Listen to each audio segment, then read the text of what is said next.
ekonomi khusus kami punya beberapa binaan, yaitu masyarakat setempat, masyarakat Amume, Kamoro, dan juga 5 suku kekerabatan yang kami bina melalui dana CSR yang diberikan oleh PT Freeport untuk YPMK mengelola khusus di bidang ekonomi. Ini salah satunya adalah produk lokal, misalnya ini sagu. Sagu ini pabrik sagu yang sementara disiapkan oleh YPMK di Kampung Sekwa, distrik Mimika Pengang. Kemudian masyarakat ini kami latih dan bisa mengelola produk makanan lokal sehingga bisa seperti ini. Kemudian juga ada ikan yang kalau kita lihat potensi di Mimika pesisir, di daerah Mimika pesisir pantai ini, ikan ini cukup banyak. Seafood, kalau ikan maupun seafood itu cukup banyak, sehingga YPMK melalui bidang ekonomi YPMK bagaimana memberdayakan masyarakat itu. Yang lalu kalau kita lihat sebelumnya, LPMK adalah Lembaga Pengembangan Masyarakat Amume dan Kamoro. Saat ini kami berubah identitas menjadi Yayasan Pemberdayaan Masyarakat, sehingga salah satu fungsi YPMK mengelola dana kemitraan PT Freeport Indonesia yaitu untuk memberikan pemberdayaan masyarakat khusus untuk di bidang ekonomi, untuk pemberdayaan ekonomi supaya masyarakat itu bisa mandiri, dan juga untuk bidang kesehatan dan pendidikan.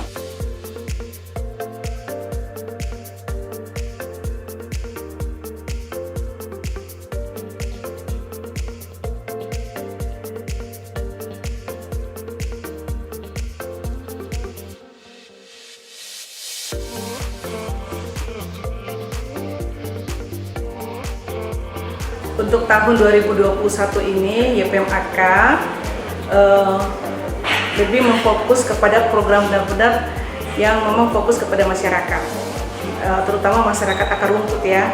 Oleh sebab itu dalam program pengembangan ekonomi yang kita lakukan di dalam YPMK dengan menggunakan dana kemitraan dari PT Freeport Indonesia adalah program kampung, yang mana sasarannya adalah 76 kampung yang ada di pesisir maupun di pegunungan. Nah, itu sudah terbentuklah pokja-pokja, yaitu kelompok kerja yang ada di situ adalah yang terbentuk dari tim pokja tersebut adalah melibatkan aparat kampung satu orang, aparat kampung satu orang, tokoh masyarakat satu orang, tokoh agama satu orang, tokoh perempuan satu orang, dan tokoh pemuda satu orang. Kenapa kita harus melibatkan 5 unsur ini di dalam pokja tersebut? Agar semua rencana program kampung itu akan dibahas bersama dengan melibatkan unsur-unsur yang ada di kampung.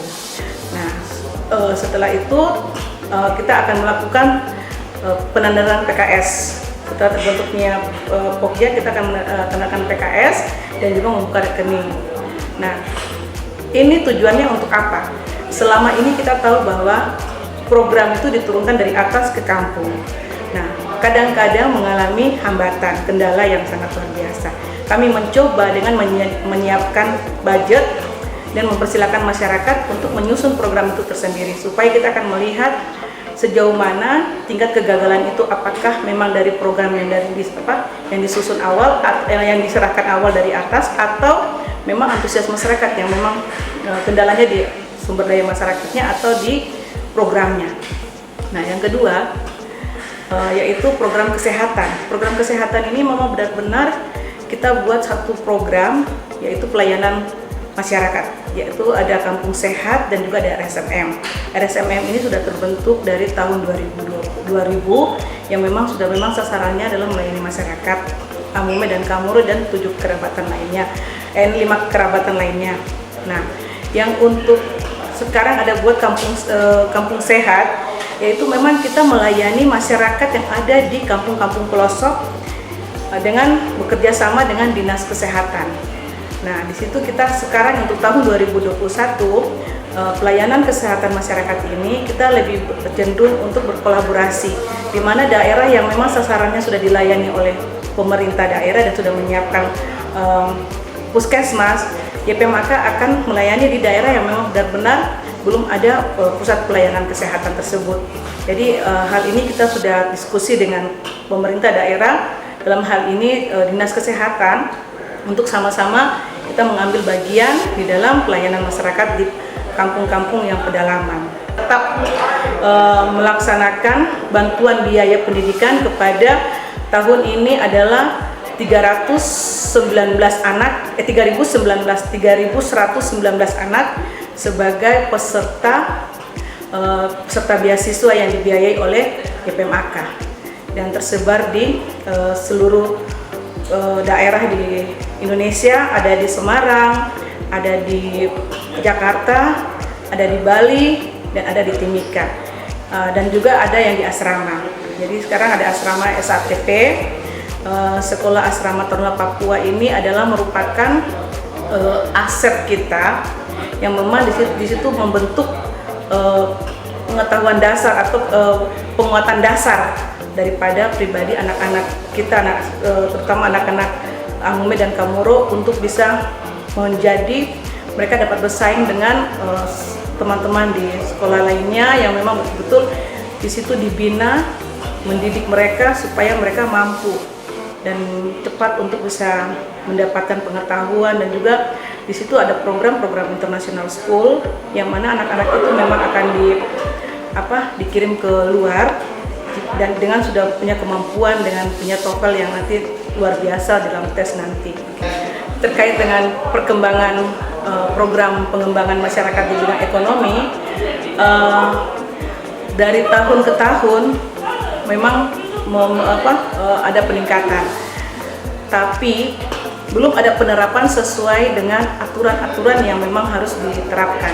Nah, di tahun 2021 ini kita mencoba untuk membuat program pengembangan masyarakat, terutama UKM-UKM kita yang memang selama ini hanya diberikan modal usaha secara cuma-cuma, dan kadang-kadang modal usaha tersebut tidak dimanfaatkan sesuai dengan peruntukannya.